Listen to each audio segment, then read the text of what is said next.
BPSC को मैंने उनको बताया। कल भी हमारे पदाधिकारी जाकर के धरना स्थल पर जो लोग यहाँ बैठे थे, हमारे सीनियर ऑफिसर्स जाकर के, हमारे आप सचिव भी जाकर के वहाँ पर जो भी प्रदर्शनकारी थे उन लोगों को बताया।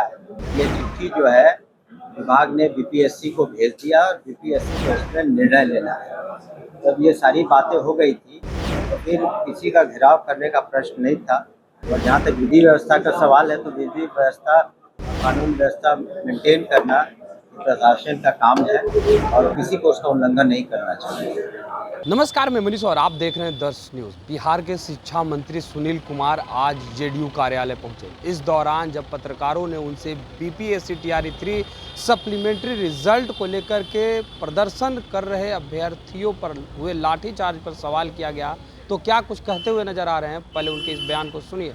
घेराव करने गए तो लाठीचार्ज किया गया। लगातार ऐसे मामले देखने को मिल रहा है। सप्लीमेंट्री रिजल्ट की मांग उन लोगों की रही है, लगातार उन लोगों का कहना है कि सप्लीमेंट्री रिजल्ट इसमें निर्णय मैंने पूर्व में भी हमारे ऑफिस में भी मेरे निवास पर भी वो लोग आए थे।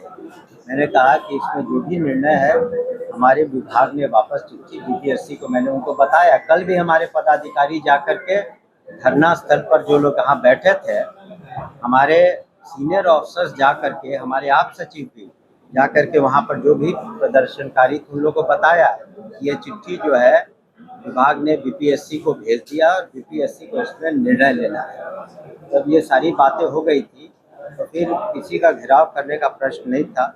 और जहाँ तक विधि व्यवस्था का सवाल है तो विधि व्यवस्था और कानून व्यवस्था मेंटेन करना प्रशासन का काम है और किसी को उसका उल्लंघन नहीं करना चाहिए।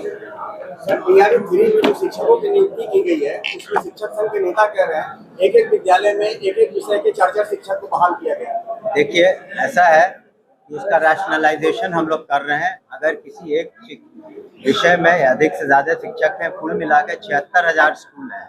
क्योंकि आप समझे कि 76,000 स्कूल हैं, करीब 5.5 लाख से करीब 6.5 लाख टीचर हैं।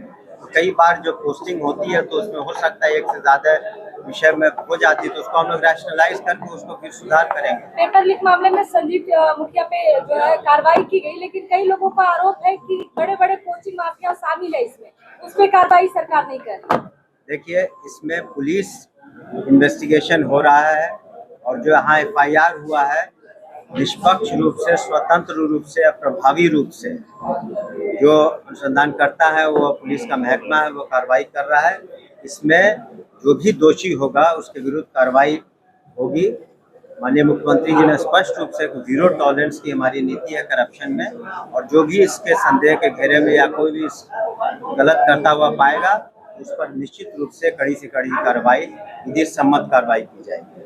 धन्यवाद। चलिए, 9 आतंकवादियों के खिलाफ किया गया ऑपरेशन सिंदूर चलाया गया।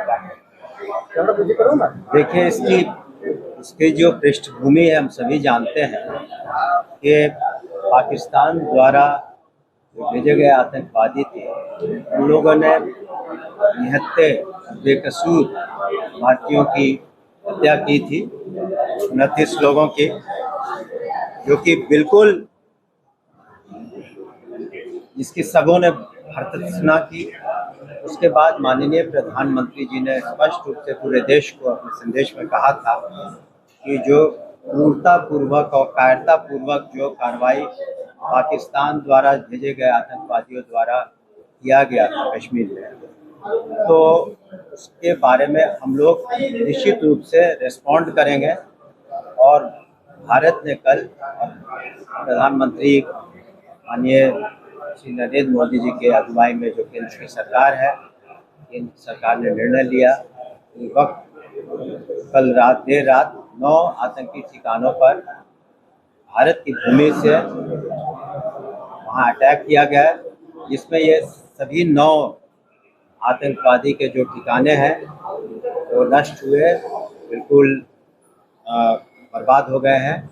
और वहाँ पर निश्चित रूप से कुछ आतंकियों के भी मारे जाने की खबर है और पूरा देश और हम सभी इसको स्वागत योग्य है कदम, क्योंकि हमारी सोच है कि हम लोग एक पीसफुल नेशन है, शांति प्रिय नेशन है। लेकिन अगर कोई भी देश या कोई भी आतंकी अगर हम पर आँख उठाता है तो उसका हम लोग मुंहतोड़ जवाब देते हैं। और ये कदम जो भारतीय सेना ने उठाया है माननीय प्रधानमंत्री जी के निर्देश पर, पूरा देश आज उनके साथ है और हम लोग बिल्कुल तरह से तैयार हैं कि अगर आगे भी कोई कार्रवाई करने की कोई दुस्साहस करेगा, देश और यहाँ की सेना, यहाँ की सरकार उसका रिफिटिंग रिप्लाई जिसको कहते हैं भविष्य में तोड़ जवाब। प्रधानमंत्री मोदी बिहार के दौरे पर थे, मधुबनी से ही उन्होंने घोषणा किया था कि मिट्टी में मिला देंगे और घर में घुस के मारेंगे। इस बार तो घर में घुस के जी, तो ये आतंकी ठिकाने तो पाकिस्तान ऑक्यूपाइड कश्मीर में थे और पाकिस्तान प्रॉपर में थे 9 जगह, तो उनके घर में तो अटैक हुआ ही और घर में घुस करके ये जो आतंकी जो ठिकाने थे उनको अटैक किया गया। लेकिन ये गौरतलब ये भी बात है किसी भी सिविलियन टारगेट को, किसी भी मिलिट्री टारगेट को नहीं टच किया गया। लेकिन ये दर्शाता है कि हम कितने बिल्कुल रिस्पॉन्सिबल है नेशन है कि हम सोच समझ कर जो भी कार्रवाई होती है करते हैं और भविष्य में भी अगर किसी ने हिमाकत की इस तरह की कायरतापूर्वक कार्रवाई करने के लिए तो यहाँ की सेना, यहाँ की सरकार निश्चित रूप से उसका मुंहतोड़ जवाब देगी। उन विरोधियों को क्या जवाब दीजिएगा जो राफेल में नींबू मिर्ची लगाकर सेना का मनोबल कमजोर कर रहे हैं? देखिए, जब देश की सुरक्षा का प्रश्न उठता है तो किसी को इस पर राजनीति करने की आवश्यकता नहीं है, चाहे कोई भी हो, विपक्ष हो या अन्य कोई पार्टियां और व्यक्ति विशेष हो।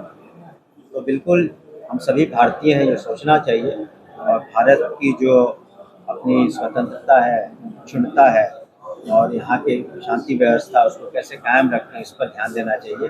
और ये व्यक्ति विशेष और किसी पार्टी की बात तो आपने सुना सुनील कुमार को सीधे तौर पे कहते हुए नजर आ रहे हैं कि अभ्यर्थियों के हक में ही फैसला होगा, समय आने दीजिए, क्योंकि हमारी जो सरकार है लगातार अभ्यर्थियों और युवाओं को नौकरी देने वाली सरकार है। वहीं कल जो वायु सेना के द्वारा जो पराक्रम दिखाया गया उस पर भी जमकर तारीफ करते हुए दिखे। फिलहाल इस खबर में इतना ही, धन्यवाद।